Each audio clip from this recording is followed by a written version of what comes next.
Esse vídeo é patrocinado por World of Warships. Videogames são uma das melhores partes da nossa vida, aquele momento para desestressar, esquecer o mundo exterior e os problemas que tanto nos destroem, nem que seja por algumas horinhas do seu dia.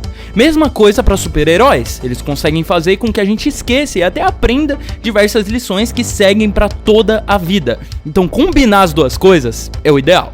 E obviamente um dos maiores heróis da cultura pop, que com um filme já faz bilhões com certeza, teria diversos jogos. Hoje é dia de falar do nascimento, auge e queda dos jogos do Batman, mas para isso a gente tem que voltar no tempo para os anos 80, na era 2D.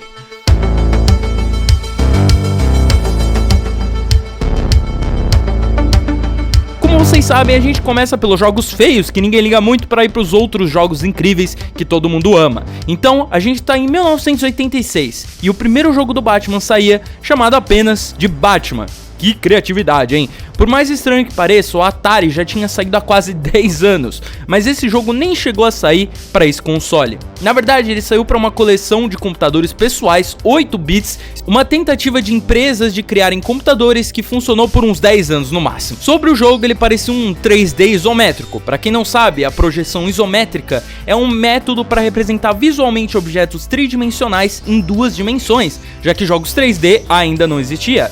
Eles usavam essa técnica de emular ambientes 3D, o que pode ser chamado de 2.5D de forma leiga. Feito pela Ocean Software, o jogo era esse troço aí na tela. Como os desenvolvedores não podiam emular qualquer cor, eles faziam truques, por isso tudo parece tão desconexo e as cores parecem todas erradas. Uma palavra dos nossos patrocinadores: força, poder, individualidade. Coisas que podem definir o Batman, mas também definem outra coisa que eu tenho pra apresentar pra vocês hoje. World of Warships é um jogo de guerra naval gratuito, importante lembrar que é de graça, pra computador que roda em qualquer PC que você tiver aí. São mais de 400 navios de guerra contra torpedeiros, encoraçados, cruzadores, porta-aviões e submarinos, todo mês sendo atualizado. Mais de 40 mapas exclusivos com clima dinâmico, agora com novos efeitos de água e texturas impressionantes. Todos os meses conteúdos novos são lançados, navios, nações no jogo, cosméticos ou até classes de navios.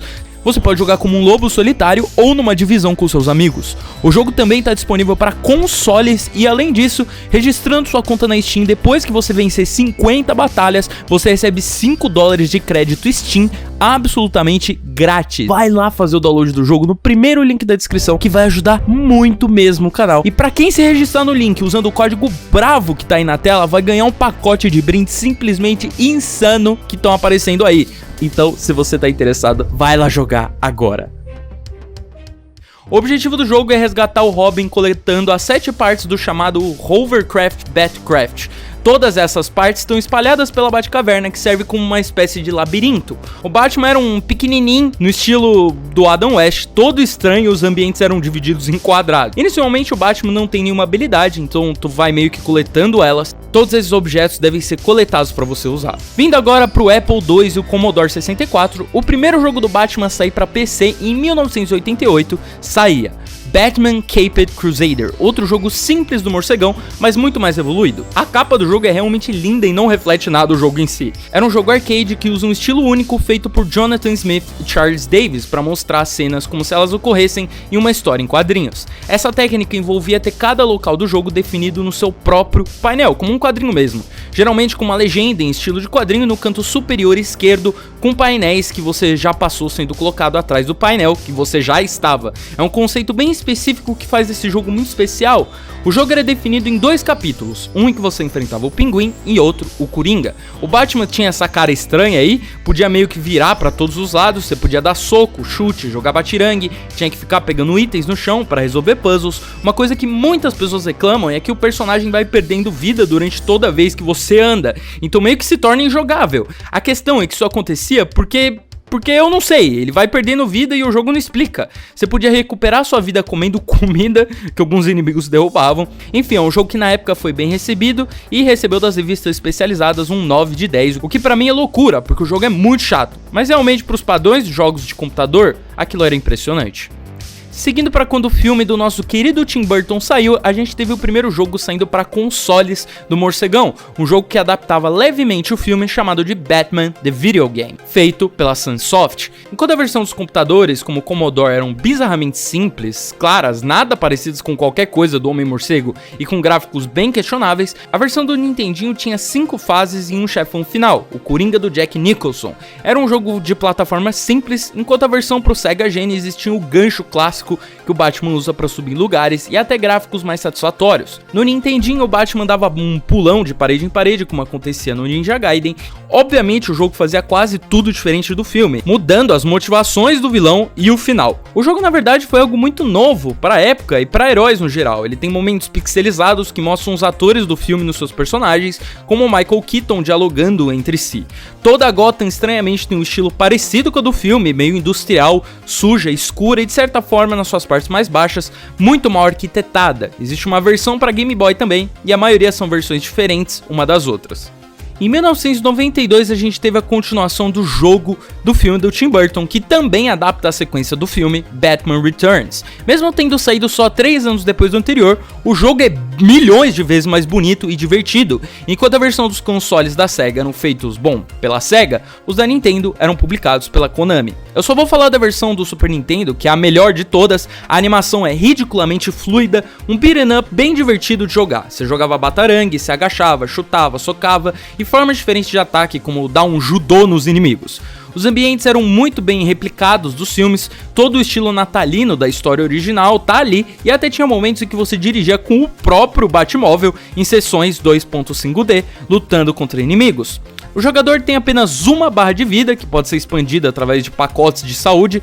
Tínhamos a Mulher Gato, o Pinguim, todos os personagens que se esperavam aparecer numa adaptação do filme do Tim Burton. Na real, esse jogo é ridiculamente divertido. A versão do Super Nintendo era um beat'em up como King of Fighters e as restantes eram de plataforma com inimigos para se derrotar, então tem várias versões diferentes do jogo. Mas nada supera a versão do Super Nintendo, que é a melhor de todas.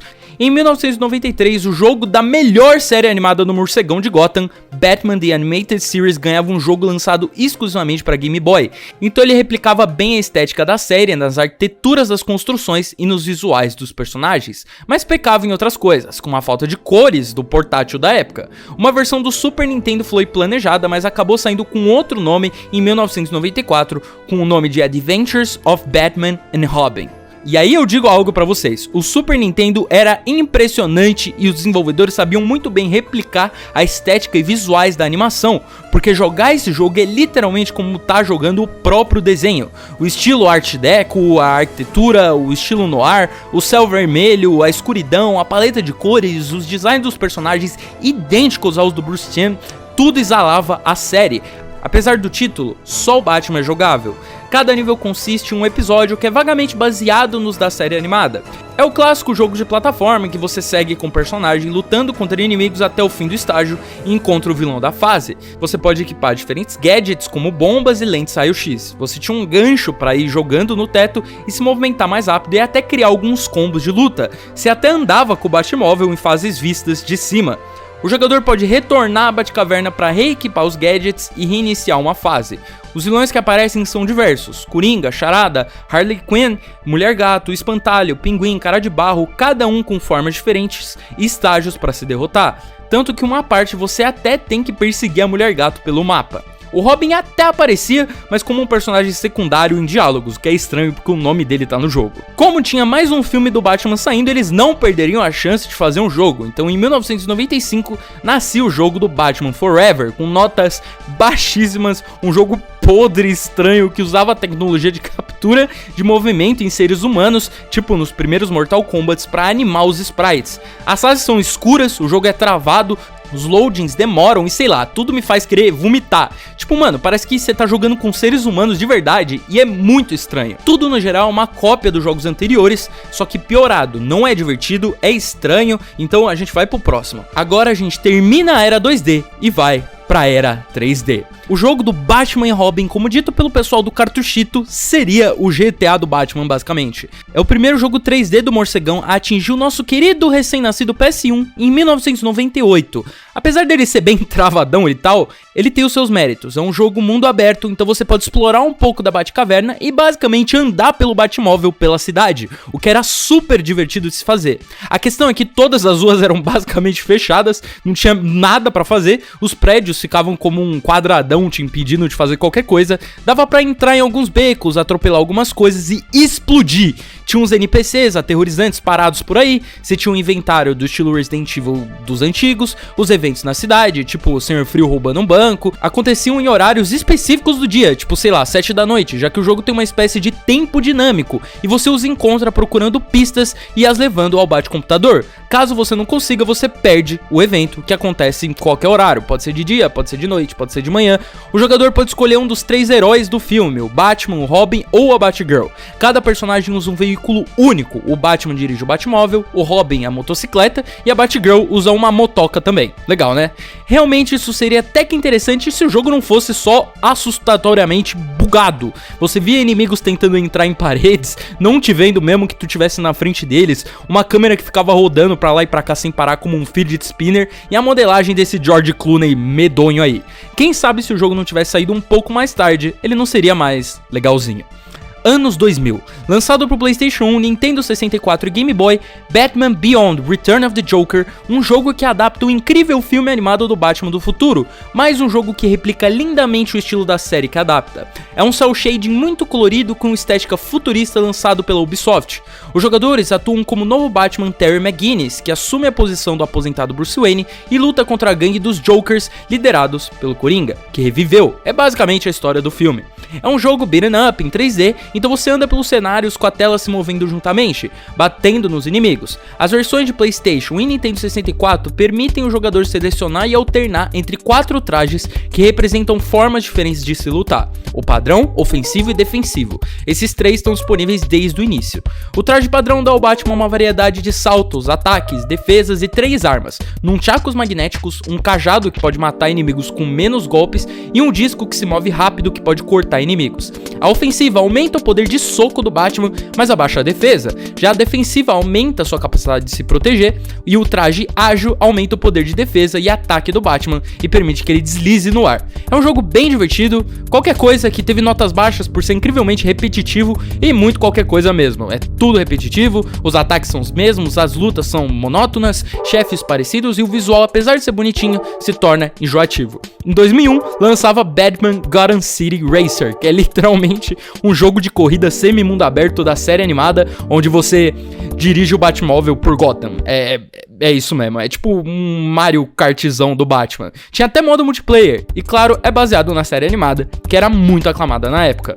Agora a gente chegou num jogo muito especial, mais uma vez baseada na série animada Batman Vengeance, lançado em 2001 pela Ubisoft para PlayStation 2, GameCube e Xbox. Na história, o Batman salva uma mulher chamada Mary Flynn de uma bomba colocada pelo Coringa na Gotham Chemicals e descobre que o vilão tá mantendo o filho da mulher de refém por um resgate. Usando um transmissor, ele rastreia o Coringa e Mary até uma ponte de Gotham parcialmente demolida, onde Mary é desmascarada como a Harley Quinn e o esquema de sequestro é revelado como parte do plano do Coringa para atrair o Batman para uma armadilha. O Batman finalmente derrota o Coringa, mas ele cai da ponte e aparentemente morre. O Batman deixa a Harley escapar porque ela não sabe que ele ainda tem nela o transmissor que lhe permite monitorar suas atividades. É assim que a gente segue o Batman tentando desvendar os verdadeiros planos do Coringa e lutando contra diversos inimigos clássicos no caminho.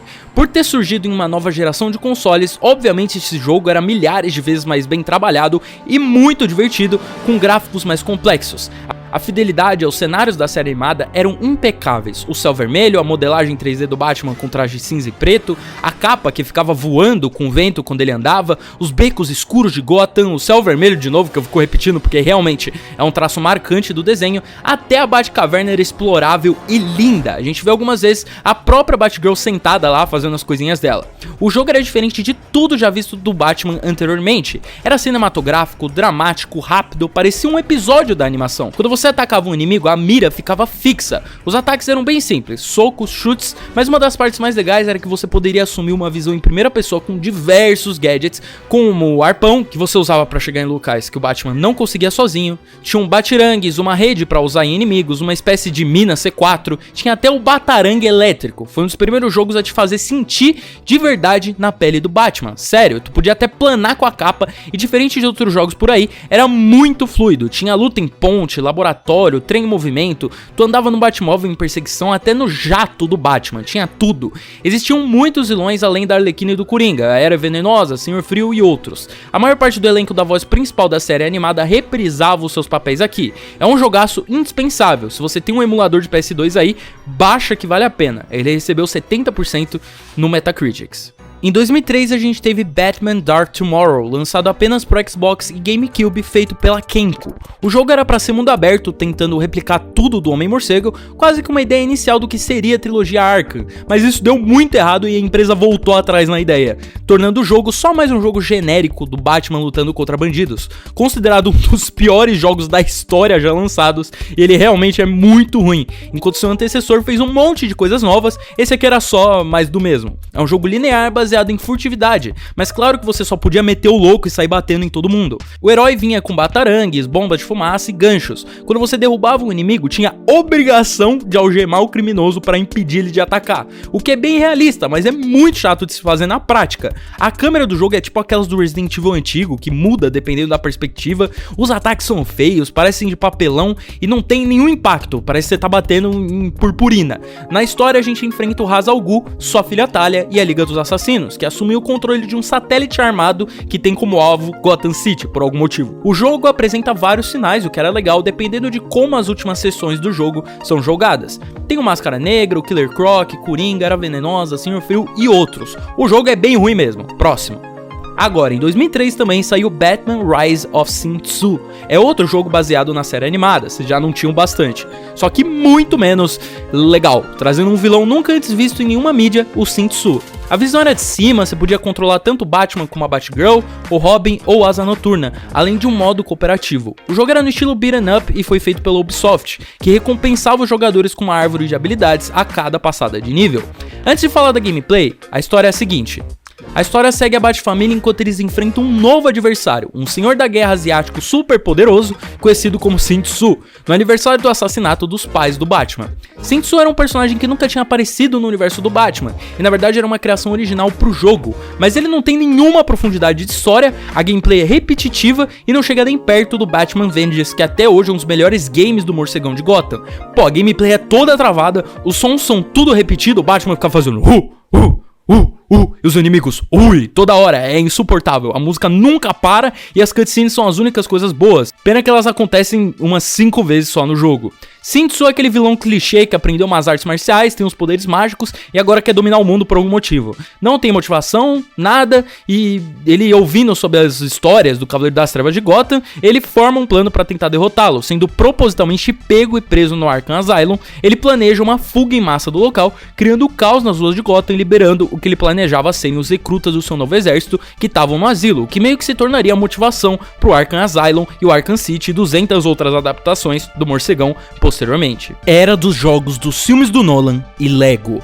Essa era tem muita coisa, quer dizer, tem um só jogo dos filmes do Nolan e uma centena de jogos Lego. Assim nasce o jogo que seria a adaptação direta do filme dirigido por Christopher Nolan, Batman Begins, no mesmo ano do filme, em 2005, saindo para GameCube, Game Boy Advance, PlayStation 2 e Xbox. É certamente um dos jogos mais estranhos do morcegão e um dos melhores, mas o que teve o maior salto gráfico em relação aos anteriores, e até pra época tem um gráfico bem bonito, principalmente se tratando do sombreamento e iluminação. Assim como os Tomb Raiders da época, você passava por trechos de parkour onde tinha que se agarrar em canos, fazer puzzles e resolver certos mistérios pra passar. A gente passava por sessões fechadas, tinha uma destruição leve de cenário em que você poderia destruir alguns pedaços de madeira, portas e jogar uns negócios de químicos que te ajudassem a seguir na história. Mas o jogo não era só porradaria, o estilo stealth também era algo muito importante de se manter, e um aspecto que não apareceu mais em nenhum jogo da franquia era o que eu chamo de caguei nas calças.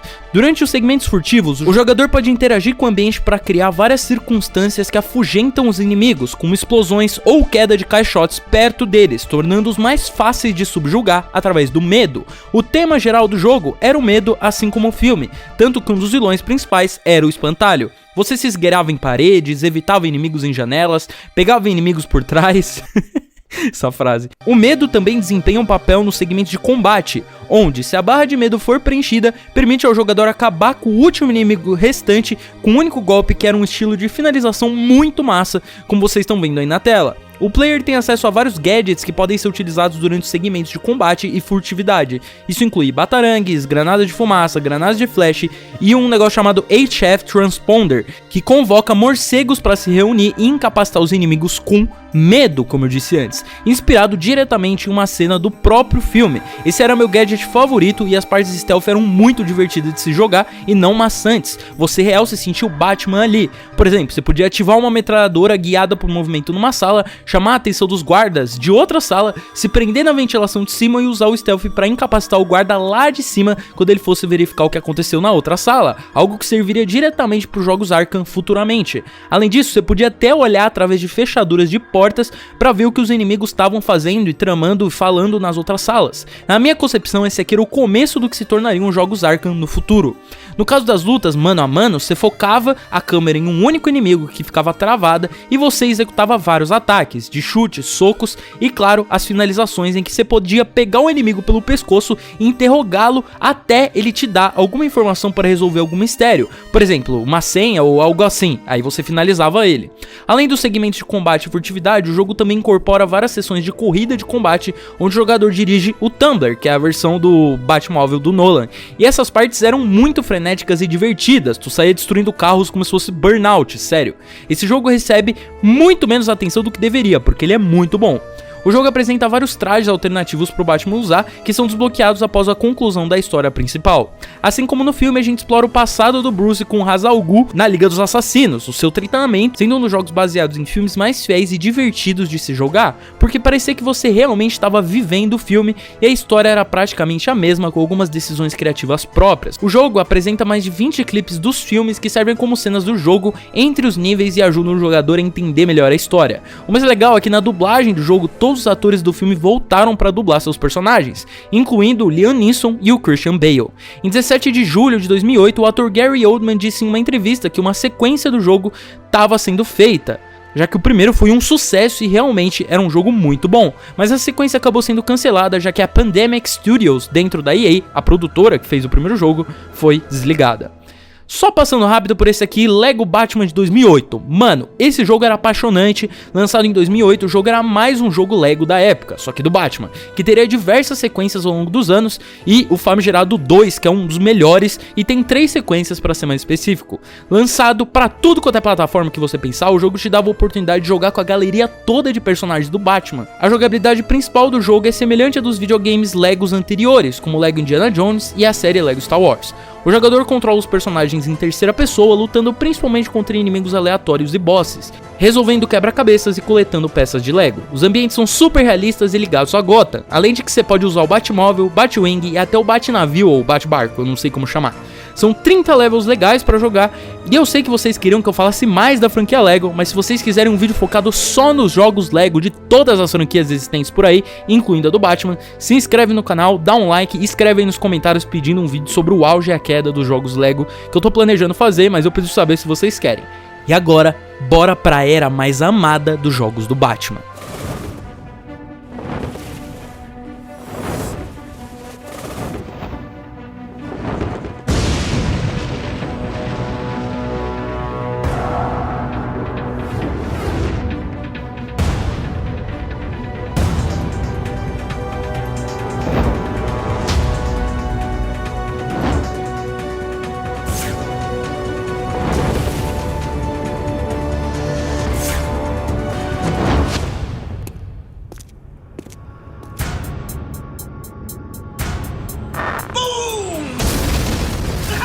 Batman Arkham Asylum. Sim, finalmente o momento mais esperado e amado dessa franquia, a era dos jogos Arkham, que modificou o mundo dos jogos pra sempre, principalmente na parte dos jogos de herói. Batman Arkham Asylum foi anunciado pela primeira vez em agosto de 2008 e foi desenvolvido pelo estúdio britânico Rocksteady Studios junto da Eidos Interactive, do estúdio da Warner. A Eidos obteve os direitos para fazer um jogo do Batman na primavera de 2007 e abordou a então pouco conhecida Rocksteady para desenvolver o jogo. O escritor Paul Dini, que escrevia para a série animada do Batman, foi abordado para criar uma história para um jogo com uma história principal original. Dini achou a ideia intrigante, acreditando que poucos jogos do Batman eram baseados em uma ideia original, ao invés de serem adaptados do cinema ou da televisão. No momento em que Dini se juntou ao projeto, a Rocksteady pensava na ideia de ambientar o jogo em Arkham e havia produzido projetos preliminares que o retratavam como uma enorme propriedade de uma ilha separada e conectada a Gotham City por uma ponte, tendo como principal vilão já definido desde o início o Coringa. O jogo e a história foram desenvolvidos juntos, com as mecânicas de gameplay e a história trabalhando juntas. O objetivo de fazer o jogo se passar no asilo era o realismo de personagens assustadores em um asilo. Existem mortes, cenas de tortura, enquanto o Batman estava na pior noite da sua vida, dentro do universo obscuro da mente dos seus maiores vilões, sendo o maior desafio do morcego, onde ele precisaria enfrentar quase toda a sua galeria em uma única noite. E enquanto em outras interpretações a gente tinha algo mais colorido, aqui tudo era mais sombrio, mais ligado às raízes do morcegão. Tudo era art déco, com músicas de coros assustadoras. Era muito legal ver que cada ambiente, cada cela contava uma história, não só do asilo, mas também dos vilões que estavam ali. Se você ia pra cela da Poison Ivy, por exemplo, você conseguiria ver a história dela, você conseguiria ver a marca dela. Isso tava durante todo o mapa, em todo lugar que você ia, como se fosse a marca de cada vilão, como se fosse um local vivo. O jogo era quase um jogo de terror, na verdade, porque esse estilo gótico é tão imersivo, um estilo vitoriano no design de produção dos cenários, é essencialmente uma antiga mansão, então cada cenário tinha uma história para contar. A história de Arkham, a história que vinha desde o estilo gótico até a era vitoriana, estilo metal rock, meio Frankenstein, e aos poucos era como ver a forma que aquele local foi construído ao longo dos anos. Era um local que realmente representava a loucura de todos os inimigos do Batman. A equipe leu milhões de quadrinhos, unindo uma equipe enorme de fãs, interpretando a história e o mundo da sua própria forma. E naquele mundo o Batman seria humano. Ele começa sem a maioria dos seus gadgets, e Arkham Asylum foi escolhido como cenário porque confinava o jogador a uma área contendo vários inimigos, enquanto em um cenário de cidade aberta ele poderia receber ajuda, retornar à Batcaverna ou de outra forma ser capaz de se distanciar dos seus oponentes. A equipe de desenvolvimento queria incluir aspectos icônicos do Batman e decidiu no início da produção que Kevin Conroy, que infelizmente faleceu recentemente, dublador da voz do Batman em diversas adaptações, e Mark Hamill, que faz o Coringa, reprisariam seus papéis da série animada. Além disso, muitos outros personagens teriam seus dubladores originais da série animada, como a Arlequina e outros milhares de personagens. Hamill tem um monte de linhas de diálogo no jogo e é o personagem que mais fala, já o Conroy, ironicamente, tem relativamente poucas em comparação, já que o Batman não fala tanto quanto o Coringa, tem diversas linhas de diálogo através de alto-falantes por Arkham, além das suas cenas isoladas que são icônicas. O jogo levou aproximadamente 21 meses para ser concluído. A Rocksteady começou o desenvolvimento com uma equipe de 40 pessoas que se expandiu para cerca de 60 ao final do desenvolvimento. O combate, claro, era a parte mais difícil de se desenvolver, e não é exagero dizer que eles conseguiram mudar a indústria com o que eles desenvolveram. Primeiro, o objetivo era desenvolver medo aos inimigos, de que você é o Batman, você não tá lá pra brincadeira, eles realmente te temem. Você joga e luta contra dezenas de inimigos ao mesmo tempo, usando a agilidade do Batman como nunca, como se fosse uma dança, pulando, e os socos pareciam como se os punhos do Batman fossem como pedra, realmente parecia machucar os inimigos, e os próprios inimigos não estavam ali pra brincadeira também, era sério, tudo era baseado no ritmo. O combate era simples, ao mesmo tempo que era complexo. Quadrado bate, triângulo é contra-ataque. Milhões de jogos replicaram esse estilo depois que o jogo saiu. Esse combate revolucionou o mundo dos games inteiro. Cara, metade dos jogos do Homem-Aranha posteriores copiavam aspectos desse. Pô, se esse jogo não existisse, Spider-Man PS4, Miles Morales, Jogo dos Guardiões nem existiriam, porque esse jogo provava para a indústria que jogos de herói poderiam ser mais do que só baseados em filmes. Esse jogo foi indicado a Jogo do Ano em 2009 e isso é incrível, é um marco. Voltando ao combate, não era só apertar esses botões, claro, mas existia uma variedade absurda de combinações a serem feitas. Alguns inimigos precisavam de um tratamento especial para serem derrotados, usando batarangues e o gancho como armas. Combos especiais eram desbloqueados na árvore de habilidade e existiam, claro, as finalizações, que eram incríveis. Eu vou falar mais sobre o combate assim que ele foi aprimorado no próximo jogo, City. Mas tem inimigos com todo tipo de arma, tacos, canos, tasers, metralhadoras e muito mais. Assim como no jogo do Begins, cada vez mais stealth que você conseguia agir, derrubando coisas, chamando a atenção e não sendo localizado, mais medo os inimigos iriam sentir, procurando você muito mais pelo local. O que aqui, diferente do Batman Begins, você precisa que eles se mantenham calmos e saibam cada vez menos da sua presença, assim deixando os trechos stealth mais fáceis, porque se eles estão muito assustados, eles vão andar em bando, olhar pra cima pra tentar te localizar. Você pode pegar inimigos do teto, de dentro de dutos do chão, por trás, com batarangues, enfim, de diversas formas diferentes. Você usava o gancho pra subir em lugares e navegar pelo lugar e usar contra os inimigos. Tinha o gancho comum, aquele gancho que você prendia e usava como tirolesa, tem o gel explosivo pra explodir as paredes, explodir inimigos atrás de paredes, e você pode usar em qualquer lugar para jogar como quiser. O jogador pode usar a visão de detetive, um modo visual que fornece informações do cenário, deixando tudo meio em azul, raio-x, destacando objetos interativos como paredes destrutíveis e grades removíveis, o número de inimigos e o status deles, no caso a consciência deles sobre a presença do Batman. A visão também mostra civis e cadáveres. O modo também é usado para seguir pegadas, investigar odores e resolver os puzzles. Então, se não fosse bastante se sentir o Batman no combate e no stealth, o jogo ainda trazia o melhor aspecto do Batman detetive que tanto fazia falta até nos filmes, tornando essa uma das melhores adaptações do morcego de todos os tempos, porque você realmente se sentia como ele e tinha sua liberdade de como seguir as investigações, mesmo que elas fossem pré-montadas. E claro que muito dessas investigações envolviam os malditos quebra-cabeças do Charada. Existiam aqueles troféus que você tinha que coletar desse maldito ao redor do asilo, indulto, sei lá como que ele arrumou força pra colocar esses troços em uns lugares tão estranhos e distantes, mas tudo bem.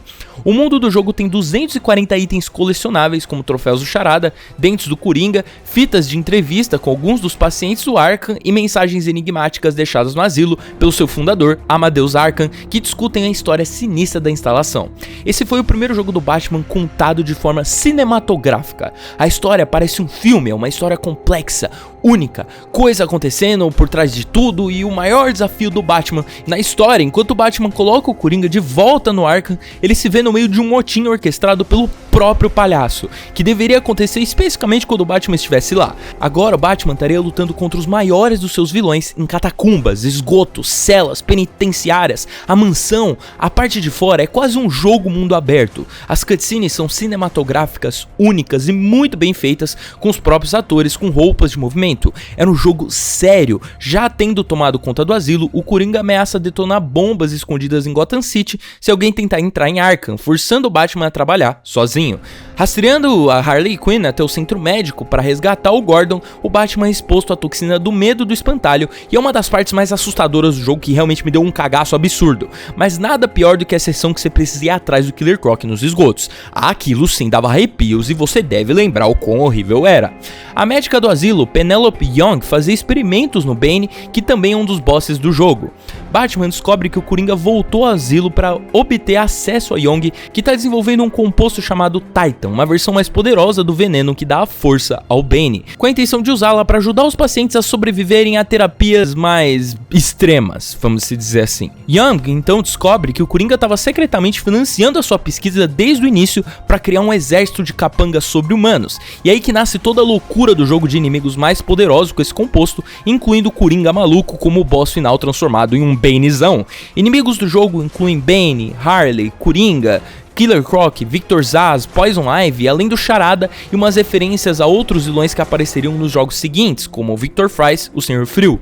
É um jogo que revolucionou toda a indústria dos jogos e é lindo. Eu queria muito ficar falando aqui só do Asylum, mas eu preciso falar dos próximos. Se vocês quiserem um vídeo aprofundado especificamente nos jogos do Batman Arkham, que eu pretendo fazer falando de toda a história e tudo mais, eu faço. Mas esse vídeo é mais geral e precisa ser mais simples. Então, vamos passar pro aclamado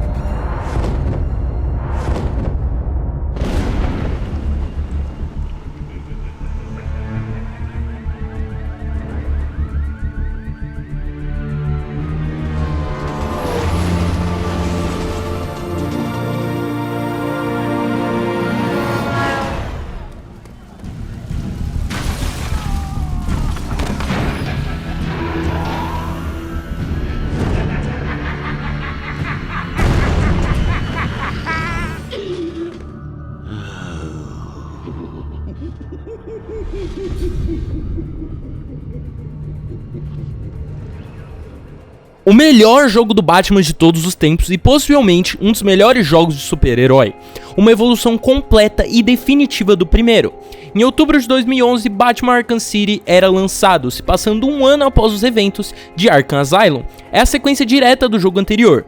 Manipulado por Hugo Strange, o prefeito de Gotham City fecha o Arkham Asylum e a prisão de Blackgate e converte uma seção das favelas da cidade de Gotham em uma prisão ao ar livre conhecida como Arkham City, para abrigar todos os criminosos de Gotham, algo que desde o jogo anterior foi previsto em uma parte secreta que só era encontrada pelo jogador com uma série de macetes, contendo plantas, ideias e o que seria uma prévia do Arkham City. Então a ideia do jogo já estava sendo planejada desde o primeiro.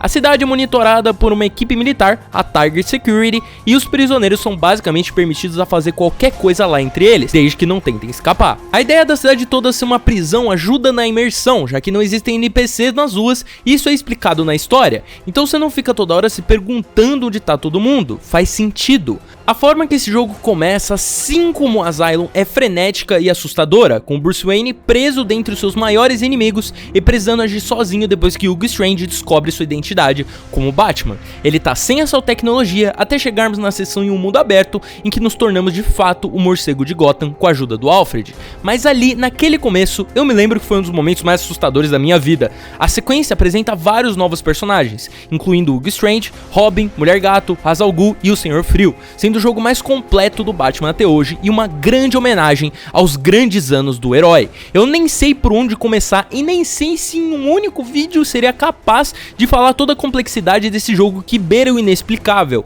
São mais de 40 horas de gameplay em um mundo aberto absurdo como nunca antes visto em um jogo de herói. A campanha dura umas 25 horas e o restante, com missões secundárias, umas 15, com 440 desafios do Charada espalhados pela cidade. Variedade foi adicionada a toda a cidade, porque certas áreas foram projetadas em torno dos vilões que controlam aquele território em específico. Na área do Coringa, por exemplo, você vê tudo muito baseado em circo, colorido, obras de arte, desenhadas nos edifícios, grafite, o rosto do Coringa, tudo que você pensar. Aquele era um mundo vivo dominado pelos piores de Gotham. A gameplay aprimora demais a do Asylum, é mais fluido, mais complexo, usando uma versão aprimorada do sistema de combate Free Flow do Arkham Asylum. O jogador agora pode contra-atacar vários golpes de uma vez, apertando o botão de contra-ataque 2 vezes quando o sinal aparece na cabeça dos inimigos, pegar projéteis arremessados nele, fazer golpes consecutivos e atacar no ar. Gadgets podem ser usados nas batalhas, já os inimigos estão ainda mais armados, principalmente com armaduras. Essas armaduras e escudos ou até bastões de choque impedem que o Batman os ataque pela frente, então o jogador precisa fazer o personagem pular pelo inimigo e atacar pelas costas. Inimigos com escudos requerem ataques aéreos para desarmar, e os inimigos usando armadura corporal devem ser atordoados com ataques rápidos e sucessivos antes que possam ser feridos. Então a complexidade toda estava no jogador aprender a encontrar formas diferentes de derrotar esses inimigos. Então não era só lutar, não era só apertar quadrado, você precisava pensar. Viram que tudo é um avanço do jogo anterior, né? Os boss ficaram muito mais difíceis e inteligentes. Sim, inteligentes. Um exemplo é a luta contra o Senhor Frio. Essa batalha é surreal, você não pode usar o mesmo golpe 2 vezes contra ele. Ele marca o que você usou anteriormente. Se você usar o gel explosivo uma vez, você não vai conseguir usar de novo, porque o inimigo vai achar uma forma de se proteger daquilo, aumentando as formas que o jogador precisa usar para derrotá-lo. Não é monótono, tudo é diferente, você vai ter que achar outra forma de derrotar ele. O Charada tá cada vez mais psicopata, mais assustador, fazendo tipo uns jogos mortais com os policiais de Gotham. Já no enredo aqui a gente tem uma das histórias mais incríveis do morcego, com o dilema do Batman envolvendo o Coringa sobre matar. Será que com tudo que o Coringa fez até ali, ele não deveria simplesmente matar o vilão e acabar com aquela loucura? A franquia Arkham, nesse ponto, já prova que é baseada na relação entre os dois arqui-inimigos, focando muito menos no personagem do Bruce Wayne. Essa relação dos dois é contada nesses 4 jogos. No caso do City, o Coringa tá morrendo devido ao consumo do Titan, aquela substância do Bane, algo vindo também diretamente do primeiro jogo. E como uma última piada, captura o Batman e faz uma transfusão de sangue nele, o infectando com a mesma doença, quase como uma piada poética de que os dois estavam sempre destinados a morrerem juntos. Não só isso, mas todos os hospitais de Gotham foram infectados com a mesma doença, e a trama se desenrola daí. O Batman pede até ajuda a um dos seus maiores inimigos, o Senhor Frio, para não só salvar a própria vida, mas a de todas as pessoas de Gotham.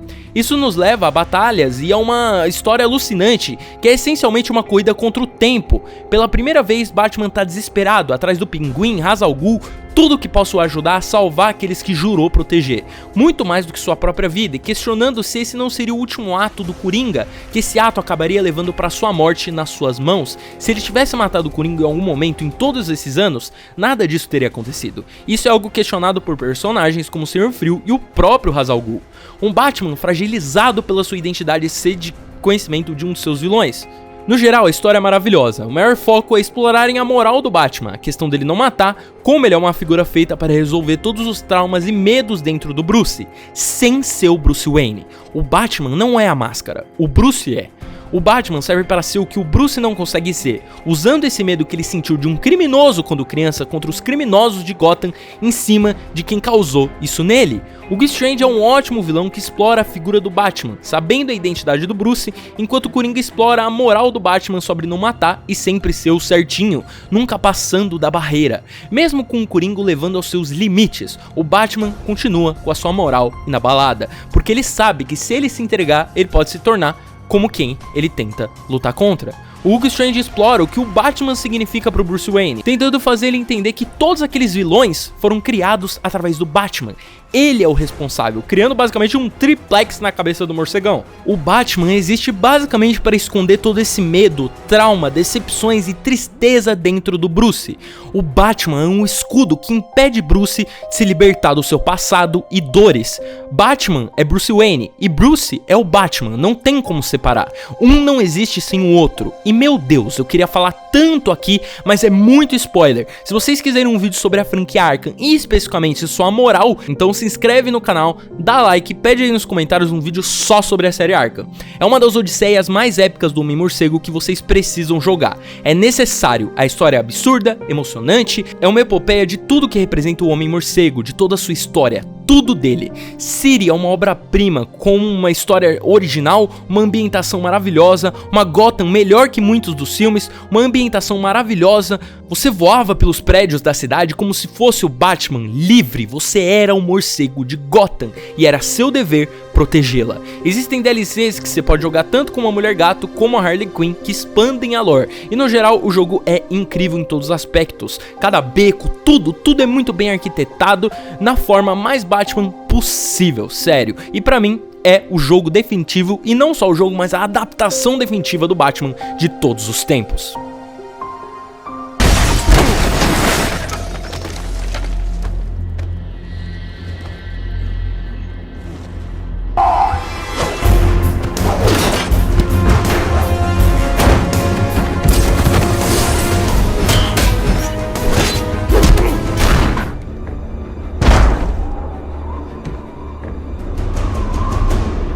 Batman Arkham Origins. Um passo para trás ou para frente? Ok, Batman Arkham Origins é um jogo que tem uma qualidade que muita gente não reconhece e é muito subestimado. Ele é uma prequel que se passa 8 anos antes do Asylum e acompanha um Batman muito mais amador em seu segundo ano de carreira, assim como na HQ Batman Ano 1, que é uma das inspirações do jogo.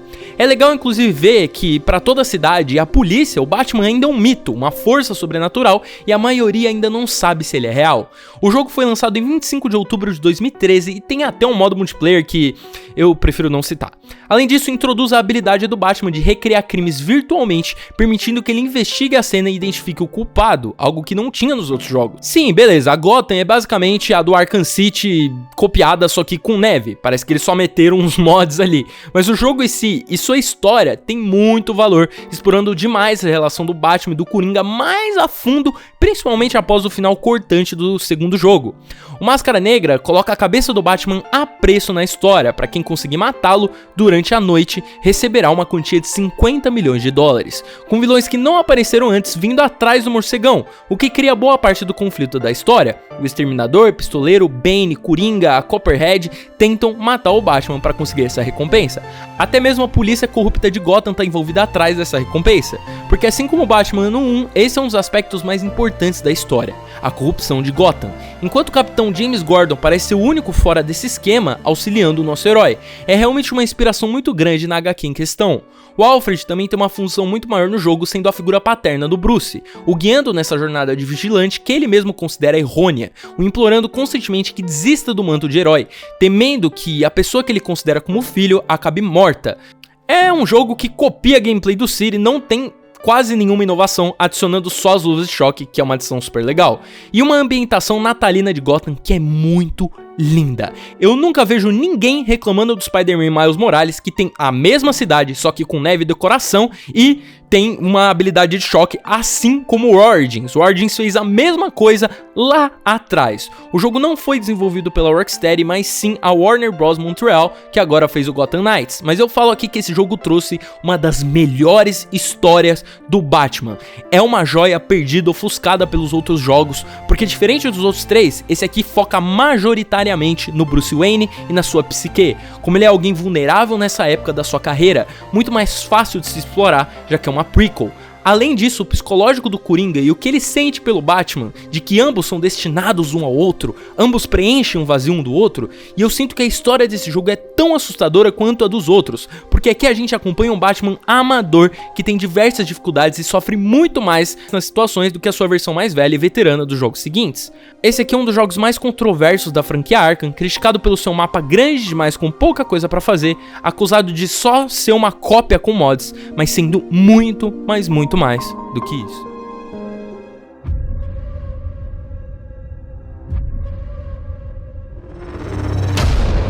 Remnants of Gotham, I have messages for you all.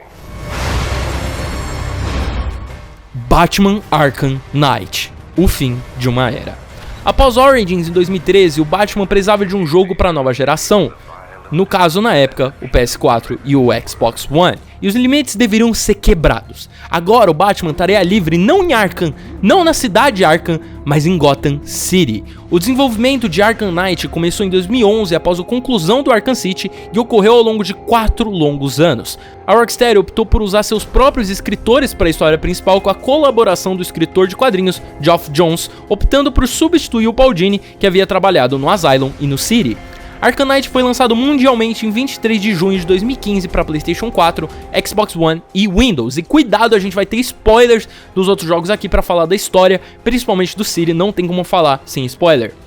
9 meses depois da morte do Coringa, o Batman tá lutando para aceitar a ausência do seu inimigo e a sensação desconfortável de que eles compartilhavam um vínculo muito mais profundo do que ele imaginava, o que já ressalta meu ponto de que toda a trama da franquia é sobre essa relação bizarra dos dois inimigos e como um foi feito pro outro. Sem a presença do Coringa, os cidadãos de Gotham se sentem muito mais seguros e o crime na cidade diminuiu drasticamente. No entanto, isso dá a inimigos do Batman, como o Pinguim, Duas Caras, Charada e a Harley, uma chance de se unirem para matar o Batman. Na noite de Halloween, o espantalho ameaça a cidade com a sua toxina do medo e bombas plantadas em Gotham, forçando a evacuação de 6 milhões de civis da cidade em uma das cenas iniciais mais assustadoras e criativas da história dos games. Sério, se o objetivo era nos dar medo, eles conseguiram mesmo. Você controla em primeira pessoa um civil enquanto o caos acontece, ele atira em diversos monstros, achando que são monstros, estando infectado com o gás do espantalho, mostrando que a ameaça do espantalho é real, e na verdade esses monstros são revelados como pessoas. Depois da evacuação, só criminosos ficam na cidade, deixando o comissário Gordon e a polícia de Gotham em menor número. Enquanto isso, o próprio Batman é atingido pela toxina e começa a ter visões do Coringa, que vão o acompanhar pelo jogo todo. Além disso, um novo inimigo que dá nome ao jogo aparece na cidade, uma figura misteriosa, a antítese, o oposto do que o Batman representa, sendo literalmente uma versão do próprio hospício em que os inimigos do morcego são presos, Arkham. O final é bem satisfatório para a franquia e é realmente uma finalização legal, e deixa um final em aberto, mas a questão é que ela tem a história mais fraca dos 4 jogos, incluindo Origins, hein? Principalmente envolvendo o vilão inicial do jogo, o Cavaleiro de Arkham, que é cheio de conveniências. Pô, durante o jogo todo a gente vê esse personagem rodeado de mistérios sobre a identidade dele, que deixam o telespectador engajado na história. Mas aí do nada, e eu digo do nada mesmo, o Coringa agora na mente do Batman começa a citar o Jason Todd. Do nada, eles nunca tinham falado dele em nenhum dos 3 jogos. E aí começa a ter flashback e tudo mais, e aí a revelação de que na verdade é o Jason Todd fica muito óbvia. Enfim, o jogo, assim como o Begins, explora o medo do Batman. Diferente do dilema de matar os seus inimigos que era explorado nos outros 3, a toxina do espantalho traz as visões do Coringa e explora o medo. O medo da figura do Coringa ainda na sombra do Batman, que mesmo que ele tenha morrido, as pessoas que o Coringa machucou anteriormente ainda vão estar na mente do morcego pra sempre. Não só isso, mas a própria figura do Coringa vai estar junto do Jason Todd, que retorna aqui.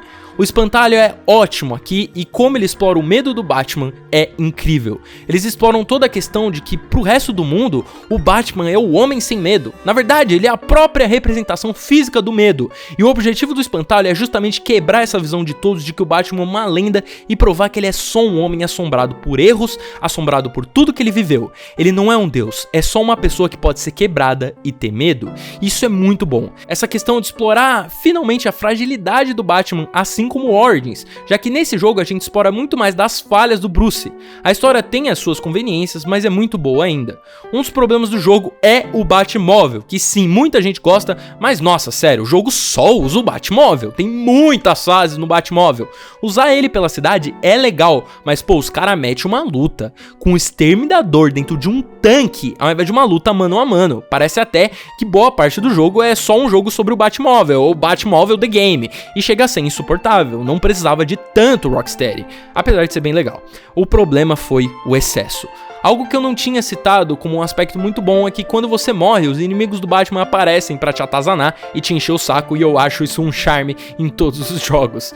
O Batman tem um traje lindo aqui, tá no seu auge de agilidade e habilidades. Em questão de gameplay, ele é o melhor da franquia, com milhões de mecânicas novas na hora das batalhas, novos gadgets, uma movimentação muito melhor pela cidade, e é muito legal ficar se movimentando por Gotham, é muito rápido, enfim, você se sente o Batman mais do que nunca, além de que a ambientação de Gotham é ótima, ela é separada em distritos, indo do mais pobre até o mais rico e belo da cidade. Arkham Knight finaliza muito bem a franquia, e eu agradeço por esse jogo existir. De novo, eu peço, dá um like, inscrição, e se quiserem um vídeo só dos Arkham, vamos que vamos. Tem um Arkham VR e os dois primeiros jogos receberam um relançamento para Xbox One e PS4, e eu quero muito falar da moral do jogo e tudo mais, assim como eu fiz no meu vídeo do Spider-Man PS4, mas eu preciso do apoio de vocês e saber se vocês realmente vão querer.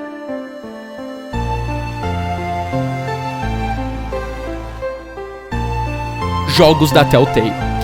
Eles apresentam uma história diferente pro Batman nunca antes vista nos jogos, e é bem diferente no geral. A imersão é ótima, você pode escolher a cor do HUD que o Batman usa, roxo, azul, vermelho, amarelo. Eu uso aquele roxo porque era muito estiloso. Tinha toda a parte da investigação, modo detetive. Nas investigações você precisava conectar as pistas que você encontra. Por exemplo, um olho de um cara com um químico no chão, criando uma narrativa do que aconteceu no local. Por exemplo, o químico caiu no olho da pessoa, e aí é por isso que o olho tá daquele jeito. Existem muitas opções e variedades, é um jogo point and click e é um jogo da Telltale, então as decisões eram muito importantes.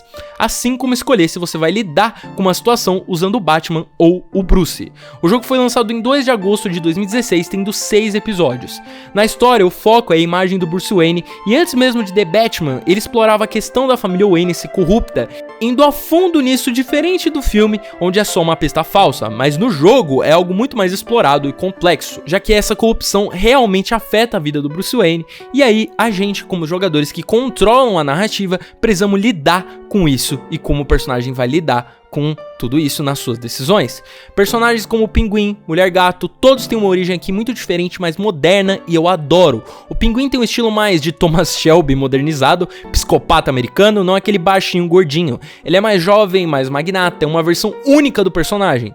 O Duas Caras tem uma relação muito maior com o Bruce do que com o Batman. E o Coringa, que também tá aqui, também tem mais relação com o Bruce, já que ele conhece o Bruce antes de conhecer o Batman. Então é um jogo e uma interpretação diferente. A relação de ambos é bizarra, não tanto quanto nos Arkham, mas ainda é bizarro. Tudo é sobre o Bruce aqui. Alfred é muito mais bem explorado, mesmo não querendo que o Bruce seja o Batman, ajuda o filho na sua persona não por o apoiar, mas por saber que essa é a forma dele lidar com seu trauma. Os personagens são bem complexos e suas decisões valem aqui, então toma cuidado com o que você vai escolher. O Charada também tem uma adaptação maravilhosa aqui, é ótima. Todas as decisões envolvendo os personagens são de tirar o fôlego e realmente emocionais, colocando o jogador realmente dentro da mente do Bruce e das suas escolhas morais complicadas. Você pode escolher ser ou como o Batman que conhecemos ou não. Outra coisa legal é que em momentos de batalha no jogo, já que é basicamente um jogo do Batman, você escolhe como você vai agir, fazendo meio que uma linha direta de como você vai atacar os inimigos. Então, por exemplo, tem uma cadeira e uma janela, você vai escolher uma delas para atacar certo inimigo. O jogo te dá essas opções de ataque diferentes que podem ou não dar certo, vai depender do seu planejamento. A segunda temporada tem uma história menos legal, apelidado de Batman The Enemy Within, foi lançado em 2017. Um ano depois de derrotar os filhos de Arkham, Bruce Wayne testemunha o retorno do Charada a Gotham enquanto investigava o traficante de armas, Rumi Mori. Batman, o comissário Gordon e a polícia não conseguem capturar o Charada e a investigação é assumida por uma misteriosa agência liderada por Amanda Waller. Charada deixa para trás uma caixa de quebra-cabeças pro Batman, começando toda a história que eu não quero dar spoilers, porque é muito boa. Mas a gente tem um Batman mais experiente aqui, com muito mais inimigos e criando cada vez mais inimigos novos. O episódio final é muito bom e dependendo da sua escolha no episódio 4, o episódio 5 tem duas versões inteiramente diferentes. Realmente uma interpretação muito diferente do personagem, que muita gente pode não gostar, mas eu particularmente adoro. A gente tem o Senhor Frio, a Harley, o Bane, tudo envolvido com o Bruce. Em primeiro lugar, como eu falei, ele é o personagem principal sempre, o Batman sempre vai ser o secundário. Mas ué, Mate, não era o auge e a queda dos jogos do Batman? Mas cadê a queda que você tanto falou? Bom, veio esse ano. Se você está vendo isso, eu morri. Esse é um código preto.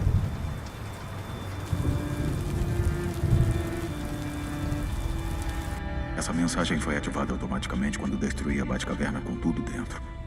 Não vai demorar até os criminosos de Gotham perceberem que o Batman está morto. E não contem com o DPGC. Não confiam em nós desde que o Tim morreu. A queda, Gotham Knights. Ok, esse aqui vai ser complicado. Na real é bem simples, esse jogo é um lixo, assim como o Avengers. Só consegue ser um pouquinho melhor. Na verdade ele não é um lixo, só é vazio, nada. E pra mim pior do que algo ruim é algo medíocre. Feito pela Warner Bros. Montreal, mesmo estúdio que fez Batman Arkham Origins, o jogo foi lançado agora há pouco, dia 21 de outubro, para Windows, PlayStation 5 e Xbox Series X e S. Nada pro PS4 ou pro Xbox One. O jogo começa muito promissor. O Batman tá lutando contra o Ra's al Ghul, uma batalha do nada no meio da Batcaverna que pra mim não faz o menor sentido de estar acontecendo ali sem contexto nenhum. O Bruce tá prestes a morrer depois de anos lutando contra o crime e realmente, apesar de não fazer sentido, a cena é muito emocionante. Ver que o Batman, no seu último momento de vida, confia na Batfamília e que eles vão cuidar de Gotham no seu lugar. Depois dele destruir a Batcaverna, com ele e o vilão lá dentro se sacrificando, começando toda a ideia do jogo, que é trazer o restante do grupo como protagonistas no lugar do Batman, que morreu. E sim, o Batman realmente morre nesse início, e é até que emocionante. Durante o jogo, o grupo da Batfamília entra em conflito com vários supervilões, principalmente a Corte das Corujas, uma sociedade secreta que remonta aos tempos coloniais, que busca dominar Gotham com a sua legião de assassinos chamados Garras, e a Liga das Sombras, liderada por Talia al Ghul, após a morte de seu pai, Ra's al Ghul, junto de Bruce Wayne. É muito legal ver a Batfamília interagindo e era um desejo profundo do Sans ao longo dos anos, que finalmente estava sendo atendido. A questão é que tudo que acontece na história tá ali pra servir a gameplay, e não o contrário. A história só existe como uma justificativa pra juntar todos esses personagens, respectivamente a Batgirl, Robin do Tim Drake, Asa Noturna e Jason Todd como Capuz Vermelho, que começam a sua jornada de forma muito rápida, forçada e não natural. Quase não tem tempo pro luto que eles sentem do Bruce se desenvolver. O jogo tá lá com uma história de pano de fundo para batalhas lentas que não demonstram a agilidade dos personagens que usa. As lutas são tão ruins que na primeira hora de jogo você já tá meio que cansado de ficar lutando contra os inimigos e repetindo a mesma coisa toda hora. Porque diferente dos jogos Arkham, onde tudo era ágil, os socos pareciam atingir, aqui tudo parece de papelão. Os socos são de purpurina, mesmo fazendo um barulho absurdo e fingem um impacto. Eu nunca vi um modo de luta tão lento quanto esse, só em Avengers. O jogo já nasceu com milhares de críticas, desde as primeiras gameplays. E aí o pessoal dizia, não pô, pera aí, vai melhorar quando sair. Mas parece que a gameplay travada, as decisões de combate estranhas, a lentidão e tudo de pior se manteve aqui, além de diversos jogadores estarem reclamando de problemas de desempenho e otimização. O jogo em si tá mais pra um Arkham City do Paraguai, meio que copia tudo mesmo. Eu nunca vi um modo de investigação tão confuso quanto esse aqui. Chega ao ponto que tu fica uns longos minutos resolvendo o que tá rolando numa mesa, e eu prefiro morrer do que resolver esse tanto de coisa na tela que fica aparecendo e deixa tudo confuso. Claro, as cutscenes são lindas, os designs dos trajes também, mas não importa nada disso se a gameplay é cansativa, repetitiva e horrível. Na realidade, o jogo é basicamente uma cópia mal feita dos jogos Arkham, tipo, tudo igual existe aqui. Parece aquele jogo do espetacular Homem-Aranha 2 que copiava tudo dessa franquia sem fazer nada certo. Você tem as investigações com o modo detetive, que cada personagem tem igual, se movimenta pela cidade com um veículo, tá sempre falando com alguém no rádio. É o uso da fórmula que o Spider-Man PS4 usa muito bem, mas aqui é usado como se fosse um Screw tentando imitar alguém real. Não parece verídico, parece só artificial, sabe? Fabricado para ser igual e não tentando ser algo com identidade própria, diferente como o jogo do Esquadrão Suicida promete ser. As fases em si são bem mal aproveitadas, é aquilo de ficar batendo no inimigo e indo pro próximo. Toda hora, eu tô falando, esse aqui é o Avengers do Batman. Se o pessoal reclamava de um mundo aberto vazio, como no Origins, olha, se preparem, porque esse aqui é o Sonic Frontiers do Batman. É um mapa enorme, muito lindo, uma Gotham maravilhosa, que não tem absolutamente nada pra fazer. Como é que pode não ter nada pra fazer? É Gotham, é tudo vazio. O jogo tenta meio que unir o estilo Arkham com o estilo meio RPG do Assassin's Creed Origins, mas não funciona, mano, é estranho, parece tipo colocar ketchup na pizza, sabe? Todo o sistema de looting e crafting é aquele estilo Avengers mesmo, então já sabem pra onde isso vai. É complicado, o HUD é todo feio, é difícil de usar, de craftar, ainda pior é a movimentação por Gotham, tipo, não pode ser possível que o uso da capa do Batman super ágil da série Arkham, que você voava pela cidade, foi substituído por esse troço, o capuz vermelho pulando porque recebeu poderes. Poderes, dá pra acreditar? O Asa Noturna usa um drone, mano, um drone de nanotecnologia, ou sei lá, pra voar. Virou Fortnite agora? E não dá, o Robin se teletransporta, mano. Ok, isso aí é até que legal, pra ser sincero. A Batgirl é a que mais parece com o Batman, mas é muito difícil pra controlar a voada dela. Sério, é complicado e é duro. O parkour é cringe, é feio, tipo, é realmente feio. Até os gráficos do Arkham Knight de 2015 conseguem ser melhores do que esse aqui, um jogo de 2022. É um descaso enorme com os fãs que pagam um valor absurdo num jogo desses, que saiu só pra nova geração, mas tem gráficos da antiga. Como eles conseguem dizer que isso aqui é um jogo digno de um PS5? O jogo tá cheio de bugs, objetos que você dá de cara e não reagem, é estranho, e a pior parte é saber que o jogo inicialmente era pra ser realmente um Avengers, com uma lojinha, coisa premium pra você pagar com dinheiro, Season Pass, mas depois que o jogo dos Vingadores flopou, eles desistiram da ideia no meio do caminho, por isso o jogo parece tão incompleto e feito rapidamente. A ideia inicial, inclusive, é que o co-op tivesse 4 jogadores, assim como Avengers, mas mudaram só pra 2 no meio do caminho, depois de anunciarem que seriam 4. No meio do caminho eles mudaram. Então o jogo é esse Frankenstein entre ser um single player ou um multiplayer. Ele não sabe o que quer ser e no fim acaba sendo nada. É um MMORPG chato do Batman. É isso o jogo. A história começa muito promissora, mas é curta e mesmo sendo realmente boa, o jogo te obriga a fazer uma série de side quests insuportáveis pela cidade que não chegam nem perto da história principal. É, assim como o jogo dos Vingadores. Um pano para gameplay co-op que eles acreditavam que manteria o jogo vivo e tiveram que mudar no meio do caminho. Os mesmos inimigos do universo Arkham são usados e graças a Deus não se passa no mesmo universo dos incríveis jogos da Rocksteady. Alguns têm storylines muito parecidas com o que a gente viu nos outros jogos, mas não tem o mesmo peso ver eles aqui como tinha lá, porque aqui eles fazem parte de um produto, diferente de lá, onde eles faziam parte de um mundo que parecia real e complexo, maravilhoso, único. Claro que ficar comparando pode parecer errado para a maioria, mas vamos lá, né? O jogo é o que é, não tem jeito, e ele tem antecessores que ele rouba mecânicas, que fazem muito melhor que ele. Então, sim, comparações são inevitáveis. O que tem de legal no jogo são as personalidades distintas dos personagens, os diferentes trajes a serem desbloqueados, e consegue até ser divertido se você estiver jogando com seus amigos. Mas assim, até Devour fica divertido se você jogar com amigos. Tá. Não tem nada acontecendo, esse jogo é fácil. Ai. É só gameplay, rapaziada. Nossa, tem um bicho. Ai. Ah! Não peguei não! Não peguei! Ai! Nossa, de novo, velho. No geral, parece algo feito nas coxas e com pressa, tentando usar uma fórmula que se provou não dar certo e vai continuar se provando não dando certo, já que esse jogo, apesar das boas vendas iniciais, segue sendo um fracasso nunca antes visto na franquia dos jogos do Batman desde o começo dos anos 2000. Um jogo preso no tempo que não chega nem perto da grandiosidade que os jogos do Batman colocaram como padrão. Pra piorar, a CW tá fazendo uma série que vai seguir a mesma base de história do jogo, é bosta atrás de bosta. Ano que vem a gente vai ter o jogo do Esquadrão Suicida feito pela Rocksteady, que promete muito, e eu espero que ele não seja uma decepção como Gotham Knights foi. Eu boto muita fé, mas e você? Tem tanta fé sobrando assim, depois de tantas decepções? Bom, é isso que a gente vai ver ano que vem.